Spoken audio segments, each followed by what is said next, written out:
ہمارے شہر کا ایک شخص جب فوت ہوا تو اسے غسل دینے والے عالم نے دیکھا کہ اس کا دہنا کندھا ایسے تھا جیسے کیسی نورانی شکل والے بزرگ کا چہرہ۔ قبر میں اتارتے وقت بھی عالم صاحب نے محسوس کیا کہ اس کے دہنے کندھے میں روشنی پھوٹ رہی تھی۔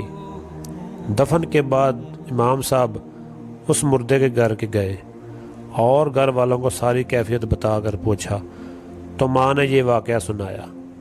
میرا بیٹا جب کالج سے فارغ ہوا تو جلد ہی اسے ایک اچھی نوکری مل گئی اور ہمیں اس کی شادی کی فکر ستانے لگی۔ اچھی نوکری ہونے کی بدولت اس کے لیے اچھا رشتہ ملنا کوئی مشکل بات نہیں تھی۔ ہمارے پڑوس میں ایک دونوں پاؤں سے معذور لڑکی رہتی تھی جو ہمیشہ ہی ویل چیئر پر رہتی تھی اور بغیر سہارے کے کچھ نہ کر سکتی تھی۔ میرے بیٹے نے کہا، امی مجھے اسی لڑکی سے شادی کرنی ہے۔